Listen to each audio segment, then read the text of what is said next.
सकते हैं ये इसकी गूगल के अंदर डेफिनेशन जो है एरे की, ठीक है। तो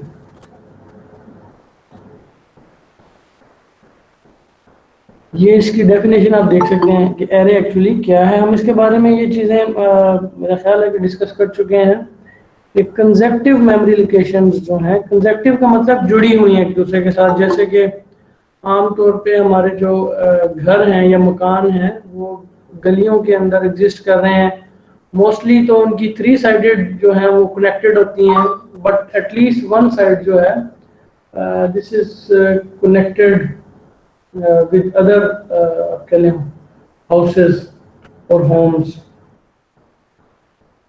उसको हम कहते हैं कि दे आर कनेक्टेड, या उसको कंसेक्टिव का लफ्ज भी इस्तेमाल कर लेते हैं। थोड़ा सा मैं इसको आपकी मेमोरी को रिफ्रेश कर देता हूँ इसके एरे के कॉन्सेप्ट के बारे में, and then we will move onward to the next chapter that we will I think is the chapter structure that we will not start, and we will go to the next chapter, that is I think chapter 9 जो है वो 8 जो है अभी हम इसको छोड़ देंगे, चैप्टर 9 पे चले जाएंगे। चैप्टर 9 जो है वो फंक्शंस के बारे में है, ठीक है, उसके बारे में हम बात करेंगे। पहले मैं आपको थोड़ा सा रिवाइज करवाऊंगा उसका एरे का, और उसके बाद जो है हम नेक्स्ट स्टार्ट कर देंगे। लेट्स सी कि चैप्टर जो 9 है वो क्या है।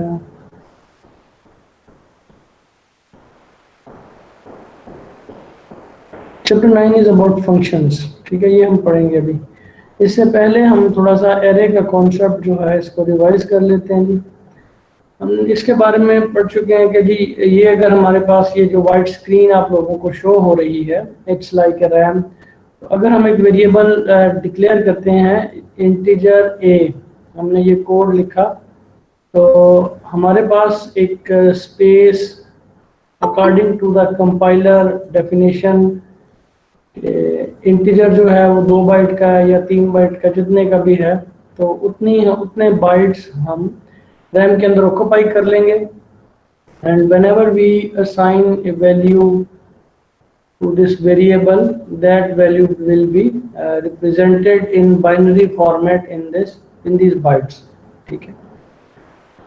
एरे के बारे में हमने पढ़ा था कि इसका सिंटेक्स क्या है कि आप इसी तरह डाटा टाइप लिखते हैं, उसके बाद आप एक उसका नाम लिख देते हैं। आप इसका नाम भी ए ही रख सकते हैं, लेट्स से हम इसको कैपिटल ए कह देते हैं, तो this will be different from small letter A, क्योंकि एरे जो है इट इज के सॉरी C++ जो है ये केस सेंसिटिव है, but we also have to use these angle brackets in order to tell the compiler के what is the size of the array. Let's say I write 10 here. Sir ये बड़ा ए कैसे use हो सकता है, मतलब कि ये तो होता ही नहीं है यूज, है उसमें लेती नहीं है ए बड़ा कैपिटल ए। लिख सकते हैं, you can do that, आप इसको ट्राई करके देखें, you can do that sir. और ये एक दफा अगर हमने ए इंटीजर ले लिया है और दोबारा इसको ए को उसमें ले सकते हैं अरेज में? नहीं, आपने देखें ये स्मॉल ए और चीज है और कैपिटल ए और चीज है, इसीलिए मैंने ये कैपिटल ए लिया। मैं स्मॉल ए भी लिख सकता था। स्मॉल ए जो है this is same as this A, but this is different from this, क्योंकि हमने स्टार्ट में पढ़ा था C++ is a case sensitive language. तो ये जो अपर और लोअर केस है, छोटा और बड़ा ए या बी जो भी है, इसके दरमियान में ये फर्क करती है। It does not consider small a and capital A the same. इसलिए these are two different symbols, different characters. We can use that. Normally आप इसका नाम, अगर आप इसमें जो वैल्यू जिस किस्म की स्टोर कर रहे हैं तो आप उसका नाम वो रखेंगे। मिसाल के तौर पे आप इसका नाम एज रख सकते हैं, if you are going to store the ages or something else. हमने इसका नाम जस्ट फॉर नथिंग ए रख दिया आसानी के लिए। इसमें क्या होगा, हमारे पास जो मेमोरी लोकेशंस हैं इंटीजर टाइप की मेमोरी लोकेशन से मुराद है कि जितने भी इसको बाइट्स दिए जाते हैं एक इंटीजर को, उतने ये कंसेक्टिव मेमोरी लोकेशन होंगी। अगर हमने 10 लिखा हुआ है तो ये 10 कंसेक्टिव मेमोरी लोकेशंस होंगी। और ये हमने बात की थी कि इसकी जो हमने गिनती शुरू करनी है वो 0 से शुरू करनी है। 1 2 3 0 1 2 3 4 5 और 9 जाएगी, क्योंकि 10 है तो 9 तक जाएगी। 6 7 8 और 9, ठीक है। 2 और यहाँ पे हम इसको डैश डाल, तो ये 9 तक जो जाएगा। और जब हमने इनकी डिफरेंट स्लॉट्स को एक्सेस करना है तो हम इसके लिए ये यूज करेंगे। A0 लिखेंगे तो it will access this value. 0 की जगह हम A1 लिखेंगे। A जो है वो एरे का नाम हो गया और ये इसका इंडेक्स हो गया। इंडेक्स कहते हैं पॉइंट को पॉइंट करना, जैसे हम कहते हैं ना इंडेक्स फिंगर, इसको हम शहादत की उंगली भी कहते हैं, कि ये हम इशारा करने के लिए इस्तेमाल करते हैं। तो ये 0 1 ये इशारा कर रहा है कि कौन सी, जो जिसके लिए हम स्लॉट का लफ्ज यूज करते हैं, आपको जो दिल कर रहा है तो पहला डब्बा कह लें, दूसरा डब्बा कह लें, but the standard word is slot, कि ये एरे की स्लॉट है। तो ये इसी तरीके से 0 पहले को पॉइंट कर रहा होगा और जो 9 होगा वो लास्ट जो स्लॉट है इसको पॉइंट कर रहा होगा, ठीक है। तो हमने ये कहा था कि जी वी कैन, इसकी एडवांटेज है कि हम अगर ये 10 वेरिएबल बनाएं, 10 वेरिएबल को सी आउट सी इन करें तो it will take more lines of code. Instead अगर हम एक एरे यूज करें तो हम एक फॉर लूप लगा के, ठीक है, उसको जो है वो 0 से 9 टाइम्स इसको हम आइटरेट करेंगे, 9 टाइम इसके ऊपर लूप करेंगे और यहाँ पे हम जो एरे है उसको इनपुट भी कर सकते हैं और उसको आउटपुट भी कर सकते हैं। और चूंकि हमने ये नंबर ऑफ कोड जो है, ये लाइंस ऑफ कोड रोटेट करनी है, आइटरेट करनी है, लूप करनी है, इसलिए हम फॉर लूप जो है उसको उसका एक ब्लॉक बना देंगे इन एंगल ब्रैकेट। जी बेटा, फिर कुछ बच्चे वेटिंग में उन्हें ऐड कर ले। अच्छा, एक ही है।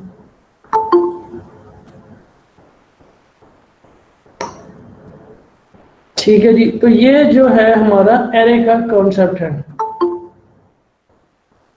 क्यों भाई मोहम्मद बिलाल आसिफ, क्या हालत हमारा है? एमडी कैट से हुआ है? Yes sir. एमडी कैट की सैर कर रहे हो? सर मैं अभी अभी ऑन किया, लाइट नहीं थी, लाइट अभी आई थोड़ी देर पहले। आपने मुझे आवाज दी, नाम लिया। हाँ नहीं, मैंने कहा एमडी कैट कर लिया टेस्ट आपने? मुझे आपकी शक्ल वो लग रही है वही। MD CAT? आपने दिया था एमडी कैट? किसने दिया था? नहीं सर, मैंने तो एमडी कैट कोई नहीं। अच्छा, फिर मुझे थोड़ा सा वो आपकी शक्ल से मिलता जुलता एक स्टूडेंट था, वो बायो से आया था। नहीं। अच्छा, कोई बात नहीं। बायो का तो सर मेरिट ही बहुत होता है सर, हमें मान जाए। ओके, इसका मेरिट कुछ ज्यादा ही है, but anyhow don't worry. Information science जो है पाकिस्तान में इसका इतना नहीं, but actually they are, if they are capable of doing something, they are more precious than doctors। तो इसलिए कि जो आपको पता है जितनी भी ये ECG है और ये क्या कहते हैं इसको MRI है, ये सारी जो मशीन्स हैं they are invented by the information engineers, ठीक है। तो आपका फील्ड जो है, अगर आप इसमें एक्सेल करें तो दिस इज वेरी मच कह लें कि important and it is problem solving.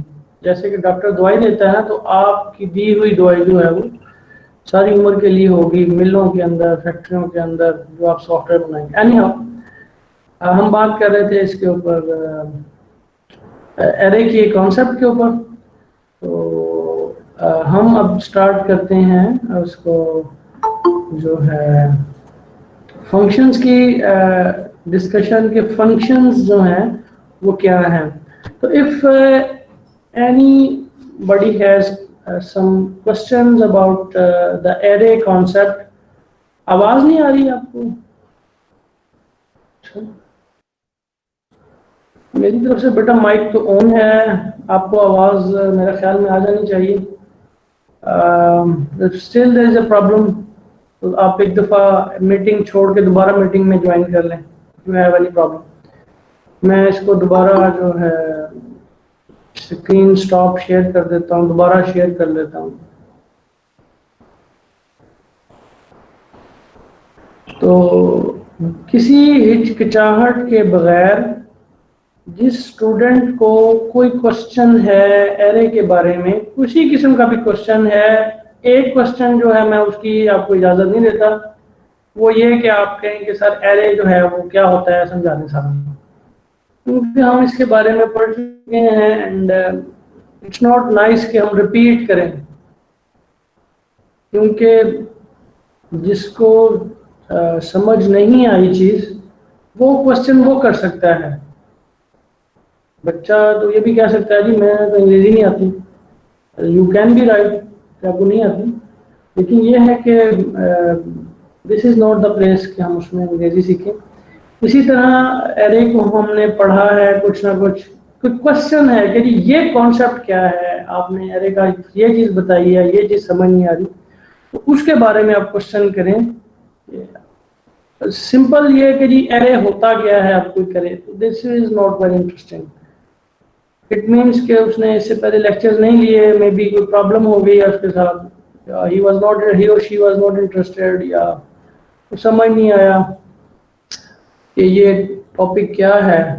तो उस टॉपिक के अंदर क्वेश्चन की इजाज़त है कि जी इवन कि अगर किसी को एरे समझ नहीं आई, ये जो एरे का कॉन्सेप्ट है, तो वो क्वेश्चन कर सकता है। ये क्वेश्चन कि मुझे जी एरे दोबारा पढ़ा दें, तो this is not I will not encourage these kind of questions. I will encourage all kind of questions except this, जिसको repeat कर दें। अस्सलाम वालेकुम सर जी। वालेकुम अस्सलाम। जी क्या बेटा, हाल चाल? हाफिज सर अली जी, आप क्वेश्चन करना चाह रहे हैं? सर जी मैं ये पूछना चाह रहा हूँ कि जैसे हमने एरेज अभी पढ़ी हैं, उसमें वन डायमेंशन एरे है, सेकंड डायमेंशन है और मल्टी डायमेंशनल एरेज है। जी तो जी इनमें सर सिंटैक्स जो है इसका फर्क है, तो हमें जो मेन कंसर्न है हमारा, यानी कि हमने जितना भी अभी तक पढ़ा है उसमें हमें यानी कि सिंटैक्स का याद रखना है सिर्फ, कि हमें देखिए सिंटैक्स आना मैं आपको ना, देखिए मेन जो आपके ऊपर कह लेंगे मैं आपसे रिक्वायर करूंगा, वो मेन जो है वो सिंटैक्स है, ठीक है। और जो लॉजिक है ना, इसके लिए पूरी उम्र आपकी पड़ी हुई है। If you exist in this field, आप लोगों ने देखा कि मैंने आपको वो नहीं पढ़ाया बबल सॉर्ट, सिलेक्शन सॉर्ट या वो इंसर्शन सॉर्ट, वो एक्चुअली क्या है, that is the playing with the logic.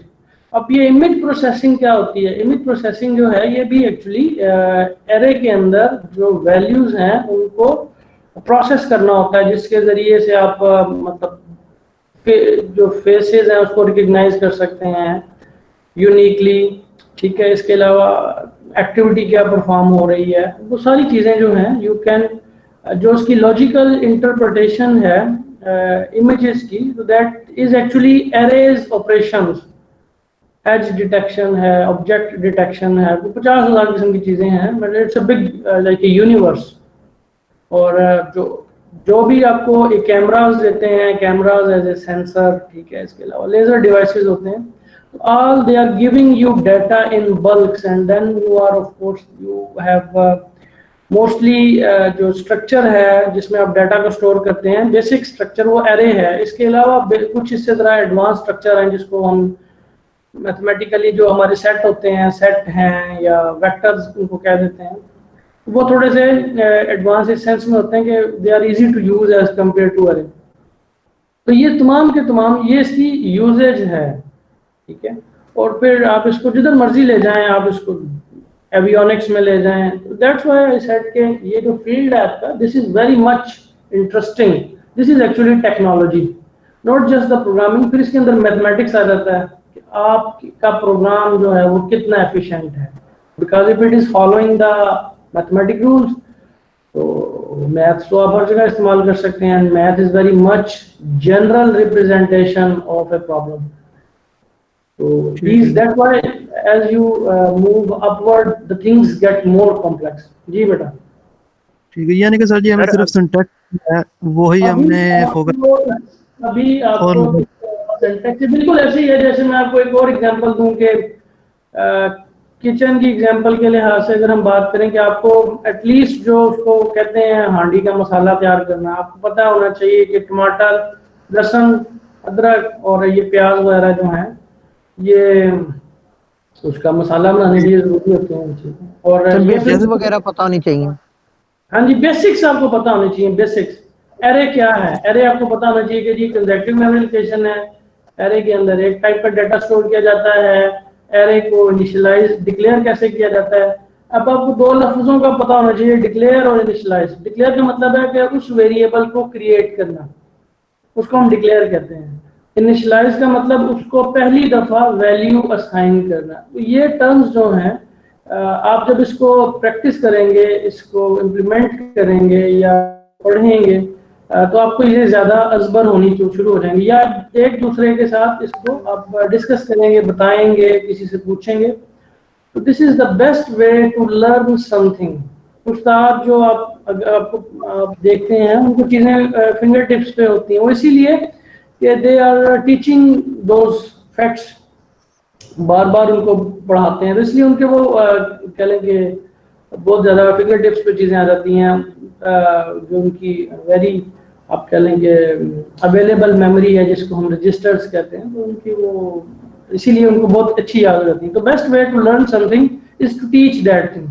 आप अपने दोस्तों को बताएं जो आपसे पूछना चाह रहा है। तो आप लड़के जो हैं अपना एक ग्रुप बना लें, बेशक आपका नॉर्मली तो बना ही हुआ है कि आप उसमें इधर उधर की बातों के अलावा अपने जैसे आमतौर पे ब्लॉग्स होते हैं उसमें यही लिखा होता है ना कि कोई प्रॉब्लम किसी को आया, फिर किसी ने वो सॉल्व कर दिया, तो तीसरा चौथा पांचवा बंदा जिसको नहीं पता था वो उसने ब्लॉग पढ़े, उसने समझा। तो this is very nice way. ये एक अच्छी बात भी है और इसका स्वाब भी आप कह लें है होगा, क्योंकि आप किसी का प्रॉब्लम सॉल्व कर रहे हैं। सर जी बेटा, ये बनाया हुआ ग्रुप। नहीं ठीक है, वेरी नाइस। जी बेटा, सर आप जो सॉर्टिंग्स वगैरह आप बाद में हमें करवाएंगे कि नहीं वो मैंने नहीं करवानी, वो जरूरत नहीं है, करने नहीं है वो मैंने आपसे पूछनी है ना। आप अगर करना चाहते हैं तो मैंने आपको रोका नहीं है। उसके अंदर कोई ऐसी चीज नहीं है जो कि आप कह लें कि सिंटैटिकली मुश्किल है। वो उसकी सेमेंटिक्स जो है सेमेंटिक्स जो है वो थोड़े से आपको समझने में जरा आप कह लेंगे you have to use your brain with concentration, ठीक है। तो वो आपको उसमें इस्तेमाल करना पड़ेगा, because this will be coming in the data structures portion after OOP object. Third semester में ये सारा टॉपिक यही होगा कि आपने एक्चुअली उसमें प्रोग्रामिंग के बारे में बात नहीं होगी, उसमें उसके लॉजिक के ऊपर ही बात होगी। तो इसलिए I want to teach them now. होंगे अभी आप जो पढ़ा रहे हैं तो इसमें C++ ही पढ़ेंगे? हाँ जी, इसमें C++ ही पढ़नी है, C++ पढ़नी है। इसमें आप कह लेंगे C++ भी आप सारी उम्र पढ़ते रहें तो खत्म नहीं होती, क्योंकि देयर आर मेनी लाइब्रेरीज के बारे में आप में से चंद लोगों को याद होगा कि जैसे हमने कहा कि ये हेडर फाइल्स हैं, तो हेडर फाइल्स एक्चुअली क्या है? They are library files. तो people are always working on new libraries to facilitate the programmers for doing different task. मसलन आप कह लेंगे टेलीफोन इस्तेमाल करना है, वो मॉडर्न सी में इस्तेमाल करना है, कैमरा है, तो फलां डिवाइस है उसको यूज करना है, तो उसके लिए वो लाइब्रेरी जो है वो एग्जिस्ट कर रही होती हैं। इसी तरह से आपने मुख्तलिफ किस्म की जो ग्राफिकल सॉफ्टवेयर बनाना चाह रहे हैं या ऑलरेडी बने हों उनको यूज कर रहे हैं, तो there are always lots of things to know about. So if you have any questions still, I'm asking you last time about arrays concept. Sir अगर हम लोग एक वैल्यू को स्टोर करते हैं A1 मल्टीपल अरेज में 1 and 2 में, अरे 1 and 2 में, तो नेक्स्ट हम अरे 2 and 3 में कर सकते हैं स्टोर वैल्यू कोई? बिल्कुल। आप मिसाल के तौर पे जो हमने लिखा हुआ था, मैं इसकी एग्जांपल मिसाल के तौर पे हमारे पास मैं इसको जरा रेज कर देता हूँ कि हमारे पास जो एक एरे है इंटीजर स्टूडेंट आया, हमारे पास एक एरे है इंटीजर A 10, उसका साइज है 10 स्लॉट्स हैं। इसी तरह हमारे पास एक इंटीजर B है, लेट्स से उसका साइज भी 10 है। अब आपने इंटीजर A के अंदर आपने वैल्यू स्टोर कर ली है यहाँ पे, ठीक है। इसके अंदर जो है आपने वैल्यू स्टोर कर ली है सारी 10 वैल्यूज। अब आप एक फॉर लूप चला के ए की वैल्यूज बी को असाइन कर सकते हैं। बी आप यहाँ पे आई लिख लेते हैं इंडेक्स के तौर पे और इसको इधर लिख देते हैं ए, वही कि जीरो इंडेक्स की वैल्यू बी के अंदर जीरो इंडेक्स को असाइन हो जाए और A1 जो है B1 को असाइन हो जाए। You can do that if I have understood your question. So you can use sir मैं पूछ रहा हूँ कि अगर हम लोग एक मल्टीपल वो लेते हैं, मतलब मसलन के एक लेते हैं A1 एंड 2, एक ही लेते हैं उसको, तो उसमें दो रेज में एक वैल्यू स्टोर करवाते हैं, तो नेक्स्ट हम लोग A2 एंड 3 में वही वैल्यू कोई नई वैल्यू स्टोर करवा सकेंगे? कर सकते हैं। मैं आपका सवाल अगर समझाऊं दोबारा से, अगर आपके पास ये एक एरे है तो आप इसके अंदर सब तमाम स्लॉट्स के अंदर एक ही वैल्यू स्टोर कर सकते हैं, A1 1 1 सब में ये स्टोर कर सकते हैं। यू कैन डू दैट, ये आप स्टोर कर सकते हैं एक ही वैल्यू रिपीटेडली।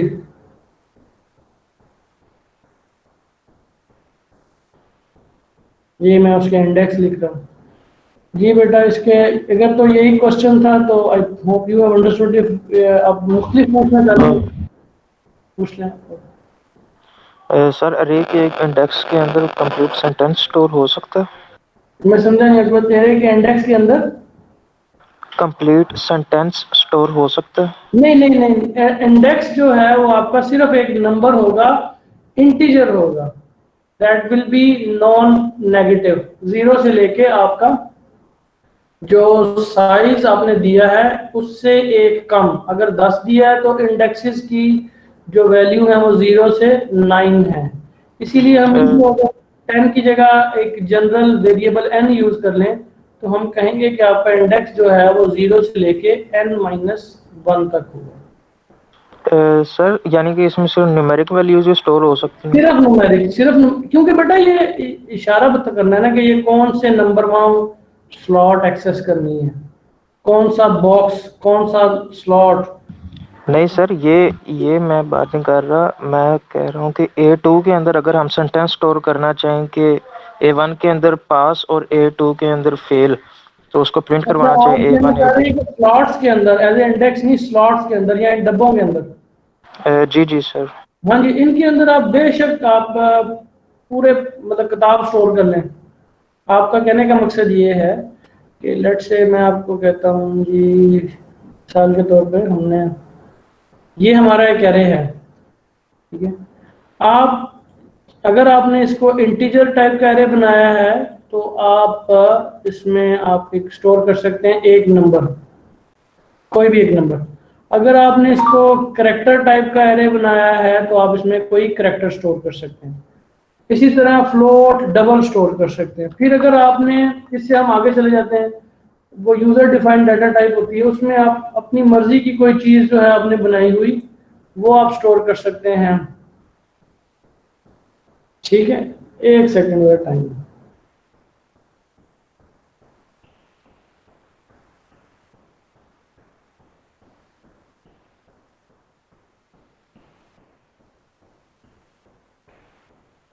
अगर आप चाहते हैं तो इवन आप पूरे का पूरा इमेज जो है, अगर आपने इस टाइप का एरे बनाया है तो पूरे का पूरा इमेज आप एक स्लॉट के अंदर स्टोर कर सकते हैं। एक इमेज यहाँ स्टोर कर दिया, एक इमेज यहाँ स्टोर कर दिया, एक इमेज यहाँ स्टोर कर दिया। आप इसके अलावा मतलब ये आप डिपेंड करता है कि आपने किस टाइप का एरे बनाया। आप यहाँ पे एक पूरी बुक स्टोर कर सकते हैं। अगर आपने एक इस किस्म का बनाया है, उसकी टाइप स्ट्रिंग है एरे की, तो आप पूरा सेंटेंस यहाँ स्टोर कर सकते हैं, पैराग्राफ स्टोर कर सकते हैं। एरे जो है सर उसका सिंटैक्स क्या होगा, फिर ये पूछना चाह रहा हूँ मैं। उसकी डाटा टाइप बेटा उसकी ये होगी। मिसाल के तौर पे आप चाहते हैं कि लेट्स से मैं कहता हूँ आपने माय नेम इज अली, ये स्टोर करवाना चाहता हूँ। आप उसकी डाटा टाइप में लिखेंगे स्ट्रिंग, ठीक है, स्ट्रिंग लिखेंगे। पहले आप बनाएंगे एक एरे बनाएंगे करैक्टर टाइप का, क्योंकि सी के अंदर इसकी स्ट्रिंग की डाटा टाइप C++ में मेरा ख्याल एग्जिस्ट नहीं करती, बट इन सम कह लें कि कंपाइलर में भी जो बोरलैंड है या जो इसके अलावा डेव है, मे बी वहाँ पे स्ट्रिंग की डाटा टाइप एग्जिस्ट करती है। जैसे यहाँ पे इंटीजर की डाटा टाइप है ना, इंटीजर आप ए लिखते हैं। फिर इसी तरह स्ट्रिंग की डाटा टाइप str से मेरा ख्याल है वो यूज़ करते हैं, या स्ट्रिंग पूरा लफ्ज़ यूज़ करते हैं। ये आप देख सकते हैं, सर्च कर सकते हैं कि वो कौन सी डाटा टाइप जो है वो यूज़ कर रहे हैं। आप लिखेंगे स्ट्रिंग, फिर आप उसी तरह एरे लिख लेंगे, या जो भी आप लेट से आपने कहा कि मैं लिखना चाहता हूँ उसका नाम नेम्स। अब आपने यहाँ पे मिसाल के तौर पे 100 इसको बना दिया। तो अब क्या है कि आप जो एरे है उसके अंदर हर स्लॉट के अंदर पूरा नाम लिख सकते हैं, पैराग्राफ लिख सकते हैं, whatever you want to write here.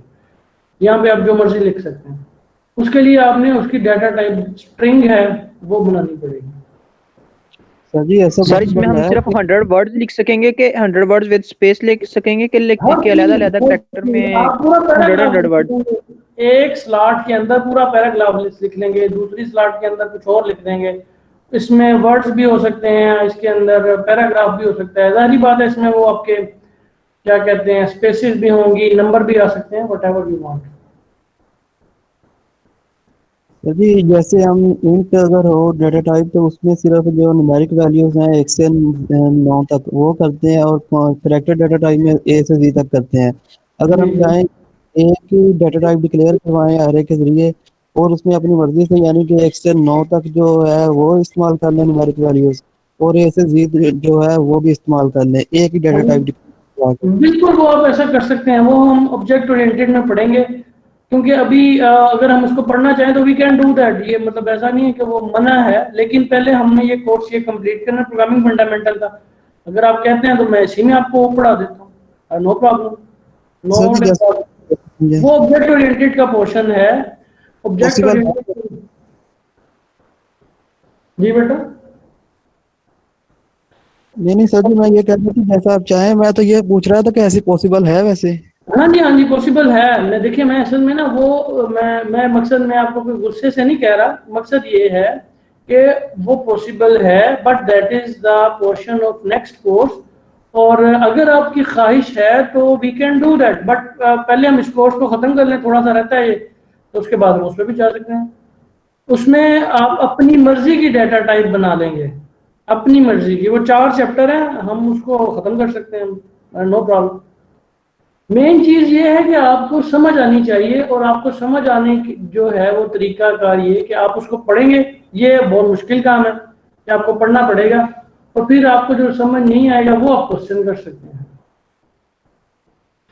तो आई थिंक अब हम अगर कोई और इसके बेसिक्स क्वेश्चन हैं तो आप पूछ लें। आप एरे किसी किस्म का एरे भी बना सकते हैं,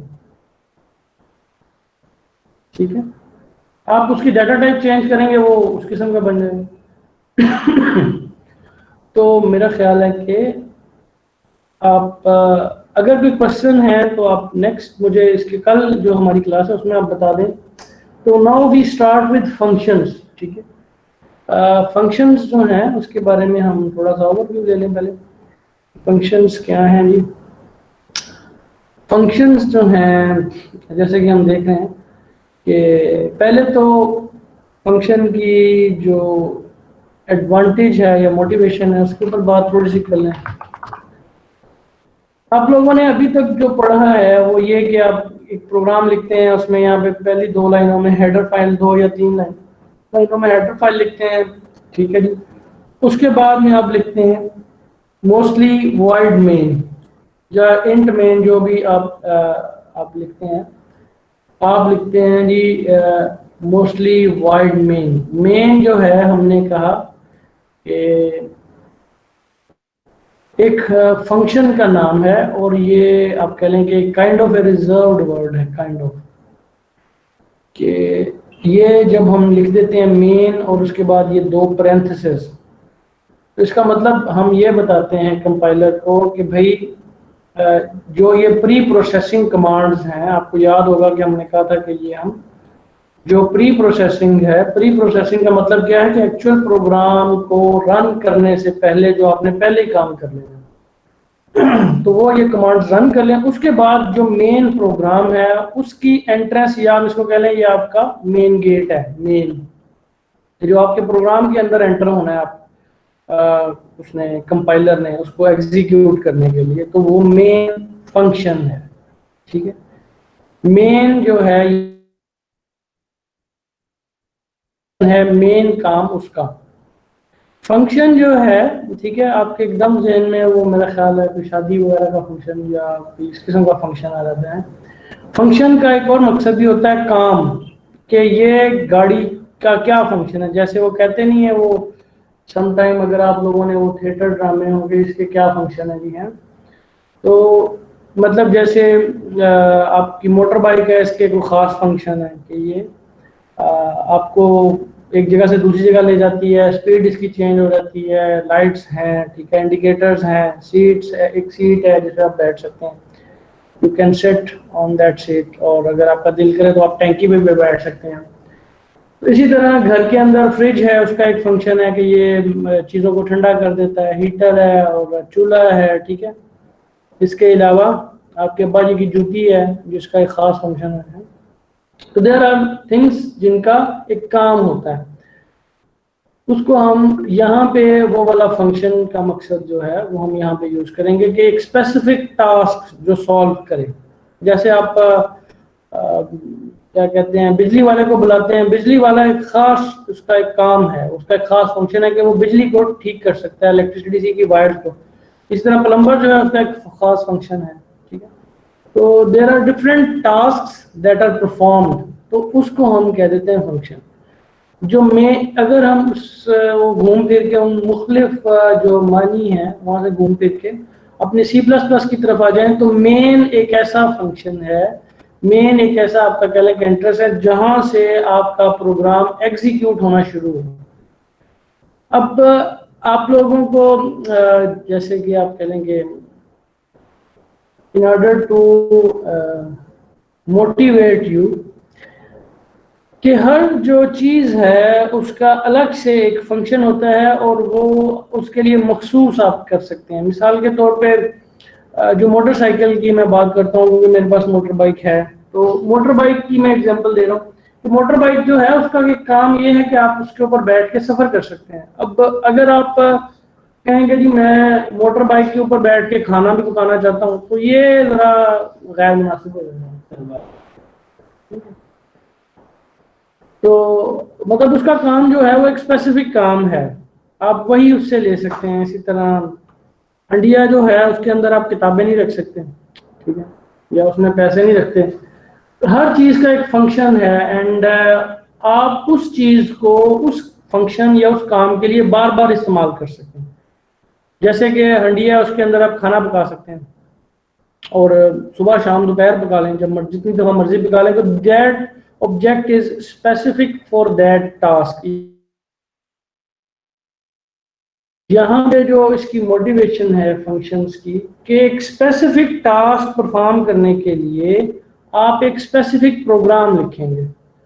ठीक है, जैसे आपके पास आप कंप्यूटर है, आपको पता है कि आपका ऑपरेटिंग सिस्टम जो है वो एक बहुत बड़ा प्रोग्राम है। बहुत बड़ा प्रोग्राम से क्या मतलब कि ये जो कंप्यूटर का हार्डवेयर है उसके साथ आपको इंटरेक्ट करवाता है, इंटरफेस करवाता है, आपका काम करवाता है। आप इसको इंस्ट्रक्शन देते हैं ऑपरेटिंग सिस्टम को, वही इंस्ट्रक्शन ऑपरेटिंग सिस्टम जो है वो हार्डवेयर के जरिए से इंप्लीमेंट करवाता है, एग्जीक्यूट करवाता है। तो दैट्स व्हाई आई सेड कि this is a bit bigger program of your computer. तो अब इसके अंदर मुख्तलिफ किस्म के प्रोग्राम्स छोटे छोटे बने हुए हैं जो कि एक स्पेसिफिक टास्क परफॉर्म करते हैं। मिसाल के तौर पे आप कह लें कि प्रिंट करवाना कोई डॉक्यूमेंट, या आप कह लें कि कोई जो है वो स्क्रीन पे डिस्प्ले करना, या इसके अलावा डिफरेंट काम है जैसे पेंट है, कोई चीज़ ड्रा करनी। तो मुख्तलिफ कामों के लिए मुख्तलिफ जो प्रोग्राम्स या आप सॉफ्टवेयर कह लें वो एग्जिस्ट कर रहे हैं। तो हमने जितनी दफ़ा भी वो उस स्पेसिफिक किस्म का काम करना होता है या काम हमने कंप्यूटर से लेना होता है, वो एक स्पेसिफिक प्रोग्राम हम उसको एग्जीक्यूट कर लेते हैं दोबारा से। बिल्कुल इसी तरह अगर आपने कहीं जाना है तो आप कोई भी गाड़ी इस्तेमाल कर सकते हैं, मोटर बाइक पे, रिक्शे पे, किसी कोई कार पे या ऊबर पे, जिस तरह भी आप एक गाड़ी यूज कर सकते हैं। इसी तरह अगर आपने खाना पकाना है तो आप हंडिया इस्तेमाल कर लेंगे, कपड़े धोने हैं तो वॉशिंग मशीन इस्तेमाल कर लेंगे। तो हर जो एक ऑब्जेक्ट है उसका एक स्पेसिफिक टास्क है, ठीक है। इसी तरह जो प्रोग्राम्स हैं, ठीक है, आपको पता है कि मुख्तलिफ काम करने के लिए मुख्तलिफ प्रोग्राम्स बने होते हैं। तो आपने हर दफ़ा जब कोई एक स्पेसिफिक काम करना है तो उसके जो रिलेटेड एक प्रोग्राम है आप उसको इस्तेमाल कर लेंगे, ठीक है। तो ये मकसद था। आई होप के यू आर कन्विंस्ड नाउ कि मुख्तलिफ किस्म के टास्क या मुख्तलिफ किस्म के प्रॉब्लम्स को सॉल्व करने के लिए मुख्तलिफ किस्म के प्रोग्राम्स बनाए जा सकते हैं। मिसाल के तौर पे ईमेल करने के लिए एक अलग किस्म की प्रोग्रामिंग हमें रिक्वायर्ड है। हमें कोई फैक्ट्री के अंदर जो सॉफ्टवेयर बनाना है कि जो उनकी पे कैलकुलेट कर सके, वो एक अलग से सेट ऑफ इंस्ट्रक्शन है। इसी तरह उनकी अटेंडेंस सिस्टम के लिए अलग से हमें एक सॉफ्टवेयर या एक अलग से कह लें कि हमें प्रोग्राम लिखना पड़ सकता है।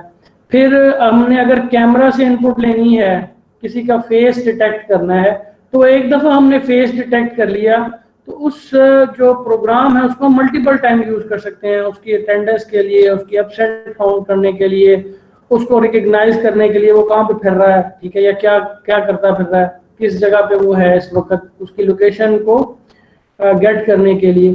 तो हमने वो एक जो प्रोग्राम लिख लिया उसको मल्टीपल जगह पे उसको इस्तेमाल कर सकते हैं, उसको किसी और छोटे से प्रोग्राम के साथ जोड़ के बिल्कुल ब्लॉक्स की तरह एक बड़ा आप कह लें कि जो मकसद है या बड़ा टास्क है उसको सॉल्व किया जा सकता है, एक्सेट्रा।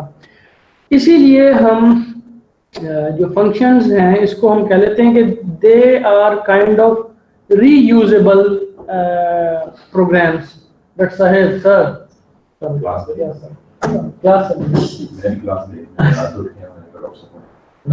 सर मेरे सहमति में भी चक्कर में आ गया है आपको क्लास नहीं सर तुझे स्वाब संभाला नहीं कले कले हैं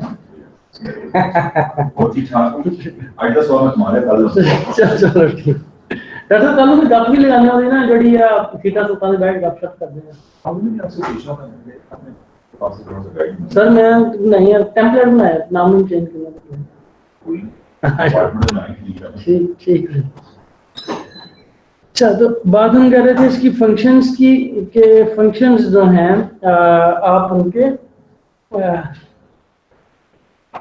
स्पेसिफिक टास्क के लिए स्पेसिफिक फंक्शंस जो हैं वो एग्जिस्ट करते हैं। लेकिन जैसे फंक्शंस को हम सब प्रोग्राम्स कह सकते हैं, मसलन के प्रोग्राम के बाद सब प्रोग्राम उसकी तरफ ही हमारे उसको हम सब प्रोग्राम्स कह सकते हैं। जैसे हमारा एक प्रोग्राम है वो सब प्रोग्राम।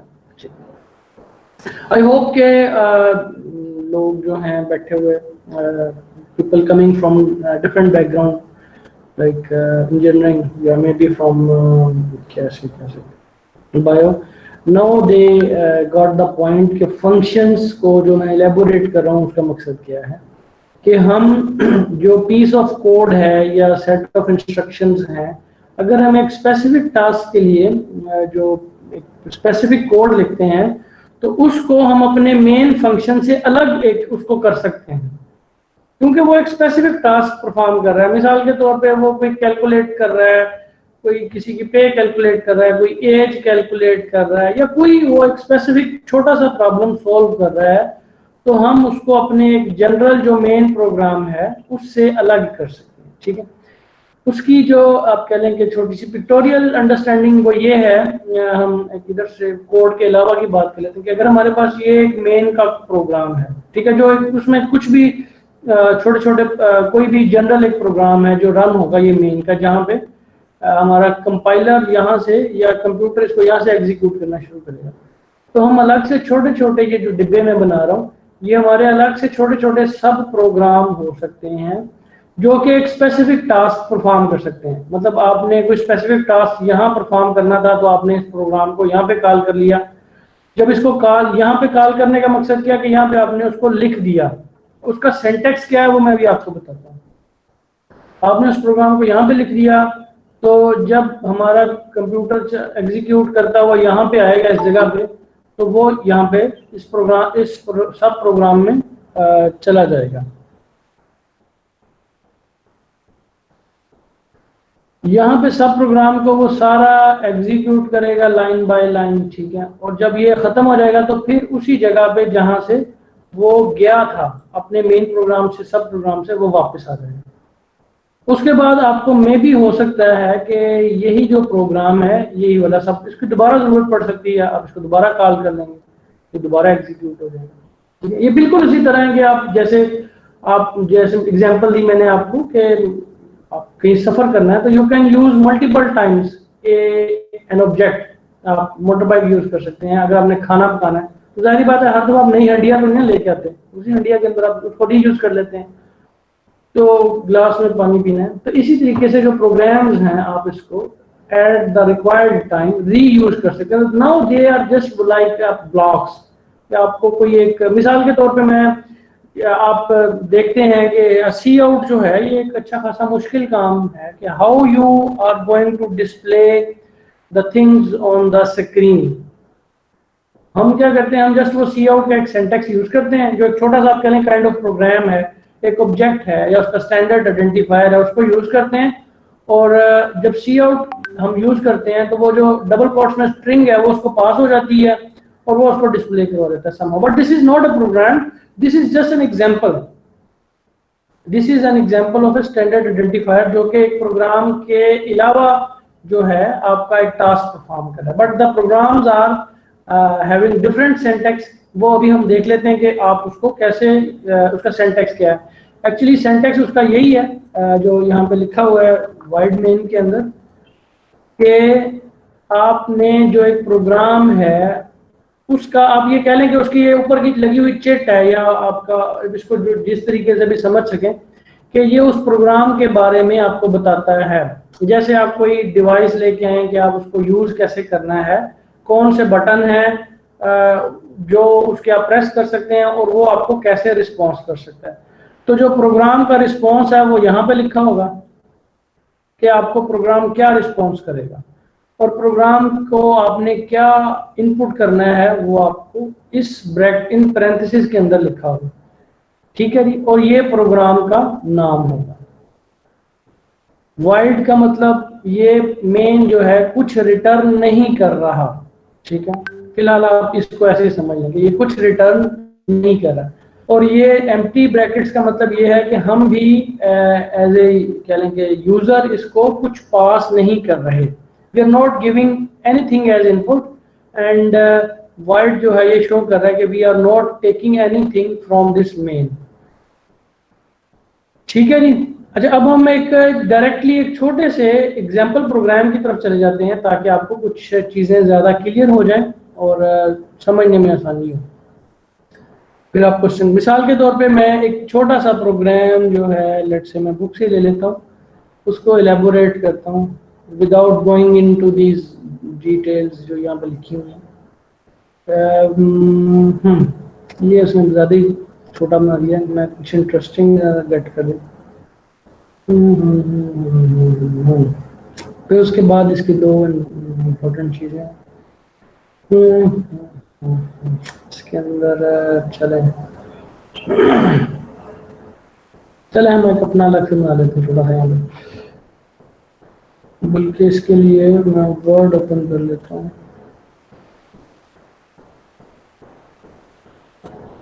सर आप कोई C++ लैंग्वेज ओपन कर लें इसके लिए, जिससे वो एग्जीक्यूट हो के हमारे पास स्क्रीन आउटपुट भी आ जाए।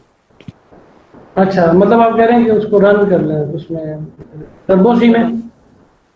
टर्बो सी में उसके अंदर ये है कि चलें वो भी कोई प्रॉब्लम नहीं, लेकिन उसके अंदर ना वो उसकी स्क्रीन जो है वो that is not that big. चलें वो कर लेते हैं, नो प्रॉब्लम।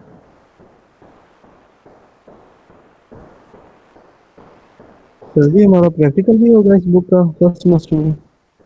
हाँ जी, प्रैक्टिकल का एग्जाम ही होगा, आपको कोई चीज दे दी जाएगी सॉल्व करने के लिए। तो सर जी वो फिजिकल क्लासेस भी होगा? मोस्टली फिजिकल नहीं होता, आपको एक शीट के ऊपर सॉल्व करना होता है, जस्ट लाइक योर सिंपल क्या कहते हैं उसे, एग्जाम पेपर की तरह। ठीक होगा, शुक्रिया।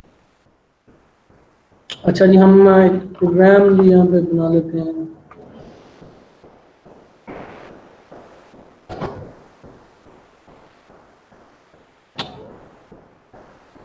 चलें, ये थोड़ा सा ज़रा कॉम्प्लेक्स है, इसको भी थोड़ा आसान कर लेते हैं।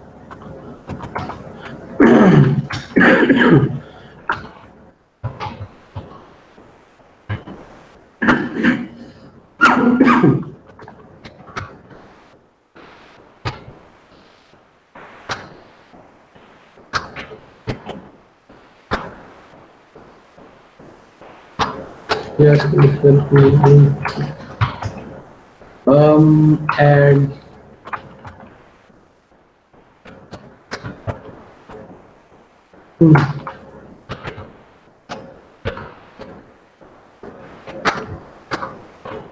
Excuse sir. जी जी बोले बोले। सर आपसे एक गाइडलाइन थी सर। 1 फरवरी को जो गवर्नमेंट की तरफ से नोटिस आया इस चीज़ का, तो सर वो होंगे ओपन? हाँ जी, ख्याल तो है, मेरा ख्याल है कि शायद ओपन हो जाए। लेट्स सी, यूनिवर्सिटी पे नोटिफिकेशन एक ओपन करेगी, वेबसाइट पे आप चेक कर सकेंगे, वो आ जाएगा आपको वेबसाइट पे अवेलेबल होगा।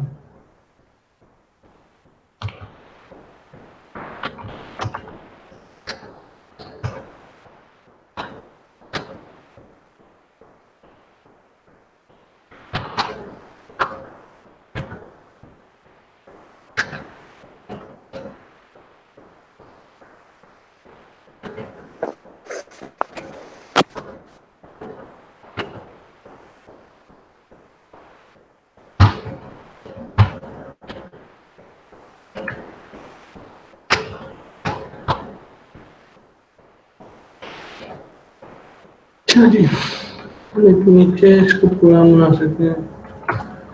ये जो मैं लिखा हुआ इंट ऐड इंट,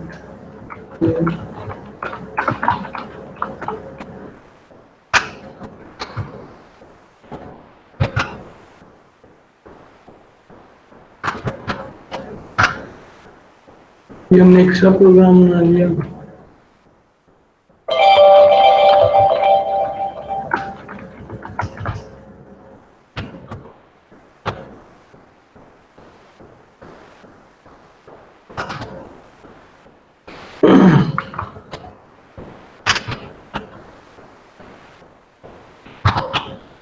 ठीक है जी। अच्छा, ये जो है, अगर आपको नजर आ रहा है यहाँ पे देखें, ये हमने, ये हमारी हेडर फाइल्स हो गई। ठीक है जी, इंक्लूड स्ट्रीम एच और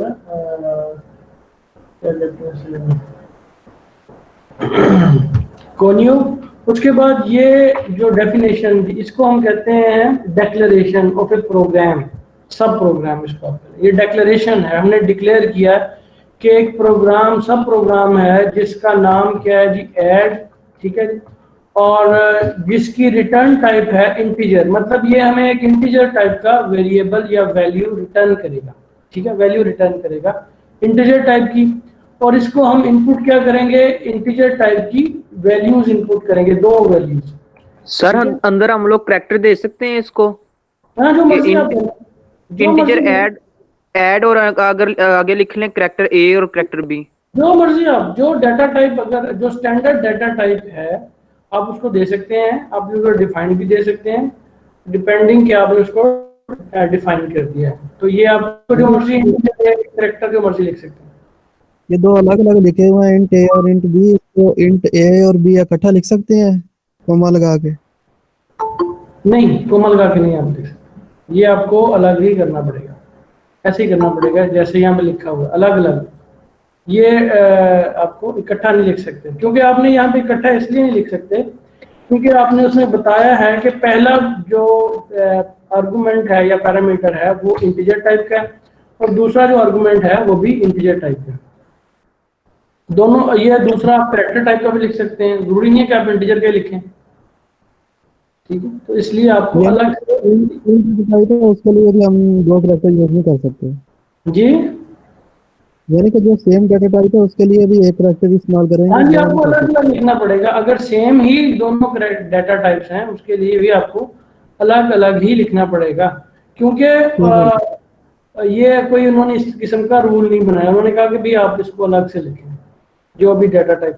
इसलिए अगर आप इसको यहाँ पे ये नाम नहीं भी लिखेंगे ना तो तब भी कोई मसला नहीं है, उसकी वजह ये है कि यहाँ पे हमने उसको बताया है कि भाई इंटीजर इसने रिटर्न करना है और जो लेना है 2 आर्गुमेंट्स वो भी इंटीजर टाइप के। अगर आप उसको वेरिएबल नहीं भी लिखते ना तो देन भी कोई प्रॉब्लम नहीं है। अब हमने ये एक सब फंक्शन का आप कह लें इश्तिहार दे दिया, इश्तिहार नहीं होता, बता दिया कि ये इस किस्म का सब फंक्शन एग्जिस्ट करता है, इसलिए हमने उसको यूज भी कर लिया।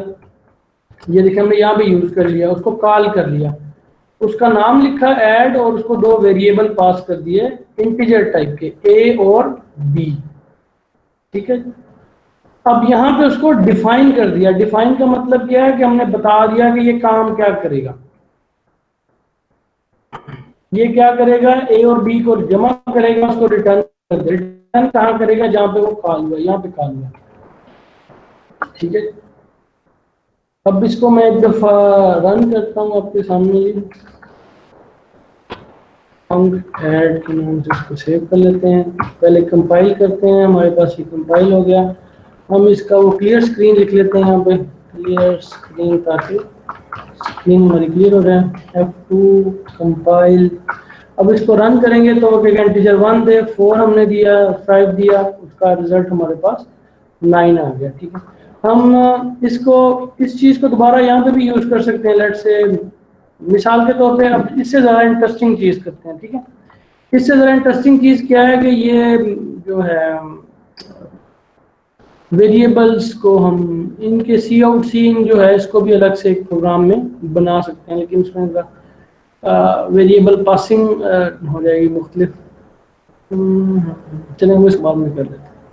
बट नहीं हो, अभी आप लोगों ने जो देखा है कि वो हम इसको दोबारा से भी यहाँ पे कॉपी पेस्ट करें, जैसे ये इसको दोबारा से कॉपी पेस्ट करना और क्या सब खत्म हो गया। आर्ट जेड है इसका, मेरा ख्याल शायद कोई अंडू करने का तरीका आर्ट बैक स्पेस है। तो इसको हमने कंट्रोल इंसर्ट किया, इसको शिफ्ट इंसर्ट करके दोबारा पेस्ट कर दिया। तो ये हम दोबारा इसका 2 दफा रिजल्ट ले सकते हैं, मतलब इंटीजर 456 60 आ गया, 3 5 तो ये जो हमने डबल लिखा हुआ है हम इसको भी यहाँ से उठा सकते हैं। ये जो है ये लिखा हुआ है, इसको भी किसी एक फंक्शन में अलग से सब फंक्शन में बना सकते हैं, ठीक है। लेकिन ये है कि हमें फिर पैरामीटर्स को इधर उधर पास करना पड़ेगा। ये मैं एग्जांपल जो है ये कल के लिए रख लेता हूँ, या इसको अभी बाद में रख लेता हूँ, क्योंकि ये इसमें कुछ और चीज़ भी इन्वॉल्व हो रही है। यहाँ तक जो चीज़ थी वो क्या कि हमारे पास एक फंक्शन को, इसको ये जो मैंने हाईलाइट किया है इसको सिग्नेचर भी कहते हैं फंक्शन का, ठीक है। फंक्शन सिग्नेचर भी कहते हैं, फंक्शन डेक्लेरेशन भी कहते हैं, फंक्शन प्रोटोटाइप भी कहते हैं। 3 नाम इसके लिए यूज किए जा सकते हैं। और ये जो नीचे लिखा हुआ है इसके इस फंक्शन में क्या करना है, इसको फंक्शन डेफिनेशन कहते हैं, ठीक है जी। हम इसको इस तरह से भी लिख सकते हैं, shift delete control shift insert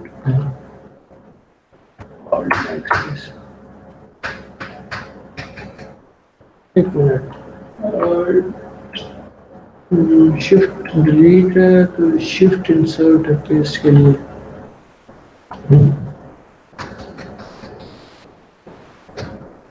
shift delete shift insert.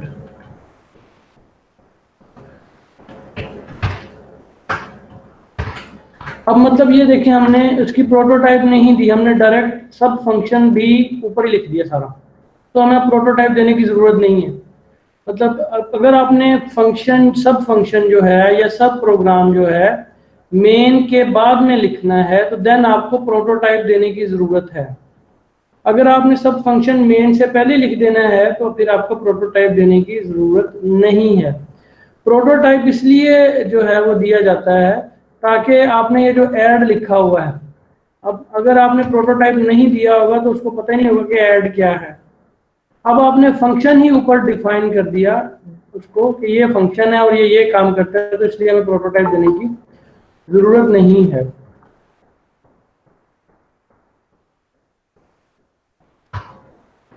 अब इसको हम दोबारा कंपाइल करें, हमारा वही रिजल्ट होगा, इंटर 1347 उसका आंसर है। ठीक है, ये उसका वापस आ गया प्रोटोटाइप के साथ। इसको हम शिफ्ट डिलीट शिफ्ट इंसर्ट, अब मैं इसको सेव करता हूँ, सेव किया, इसको दोबारा रन किया, 4 6 10। ठीक है, तो ये हमारे पास एक फंक्शन जो है उसकी सब फंक्शन जो है हमने बना दिया।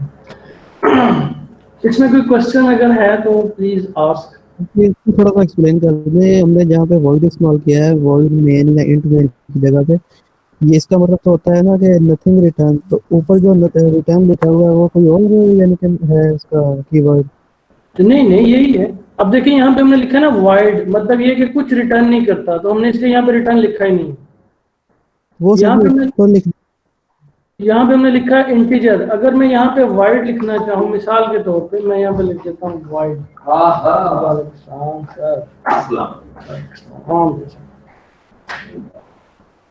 अगर मैं यहाँ पे वाइड लिख दूँ मिसाल के तौर पे, तो अब मैं यहाँ पे रिटर्न नहीं लिख सकता, ये एरर देगा। फिर मुझे क्या करना होगा, मुझे यहाँ पे इसका आंसर देना पड़ेगा, सी आउट a + b ये लिखना पड़ेगा। ठीक है, क्योंकि मैंने उसमें लिख दिया कि ये कुछ नहीं रिटर्न कर रहा। अच्छा, ये एरर आ गया, इलीगल स्ट्रक्चर ऑपरेशन। यहाँ पे इसको हमने ऐड a + b जो लिखा वो इलीगल दे रहा है स्ट्रक्चर ऑपरेशन। ठीक है, क्योंकि ये उसको रिटर्न कुछ नहीं कर रहा। ये यहाँ पे हम नहीं कर सकते, हम इसको लिखेंगे इस तरह से। फिर एंड लाइन, ये एक स्टेटमेंट खत्म हो गई। यहाँ पे जस्ट इसको कॉल करेंगे a और b के साथ, ये खुद ही वो वहां पे चला जाएगा। जब ये वाला कॉल होगा, ये वाली स्टेटमेंट कॉल होगी, फंक्शन कॉल होगा, सब प्रोग्राम या सब फंक्शन, तो ये कंट्रोल यहाँ पे आ जाएगा, ये इसको एग्जीक्यूट करेगा और इसको डिस्प्ले करेगा और यहाँ पे खत्म हो जाएगा। 3 4 ये उसने रिजल्ट 7 डिस्प्ले। ठीक होगा सर। ठीक है,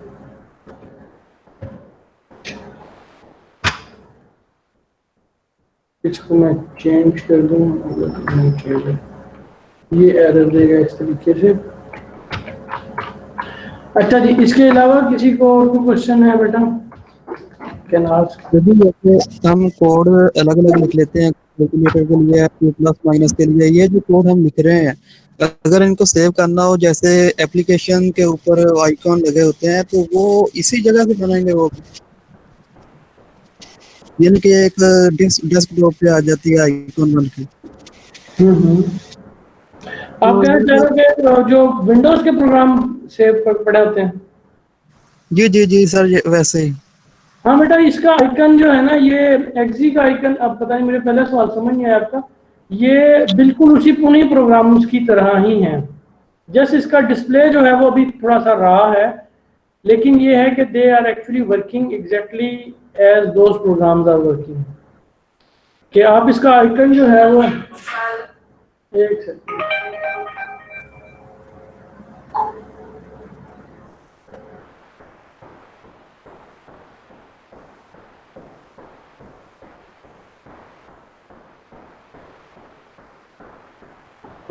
तो इनका जो है तरीकाकार वही है जो एक विंडोज के आम प्रोग्राम का है।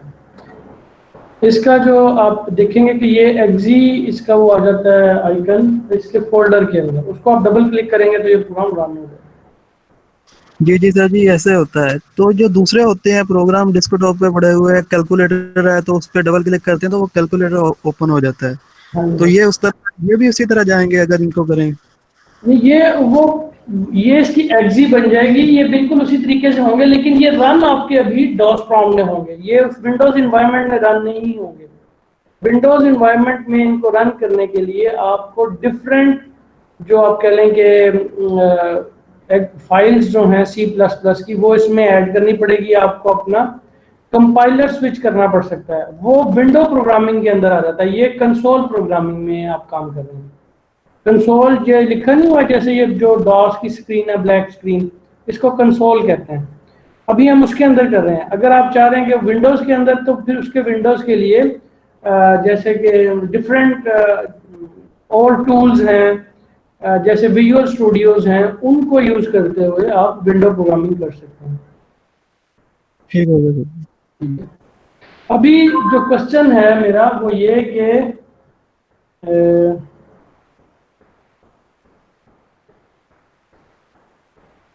आपको अगर इस सब प्रोग्राम्स के अंदर कोई क्वेश्चन है तो आप उसमें से पूछें।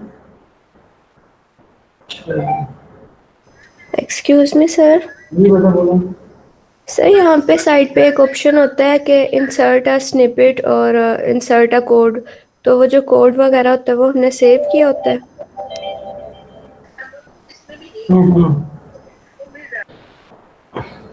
क्या चीज? साइड पे ना ऑप्शन होता है कि इंसर्ट अ स्निपेट या इंसर्ट अ कोड, वो स्विच वगैरह में। आपने कॉपी पेस्ट वगैरह करना, उसकी ऑप्शन में भी हो सकती है। एक सेकंड होल्ड कीजिए, मैसेज देख लो क्या है जी।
आप इसको समझिए, प्रैक्टिस करें। कोई क्वेश्चन तो नहीं है अभी इसमें जो हमने बात की है। सब प्रोग्राम कैसे आप ऐड करते हैं?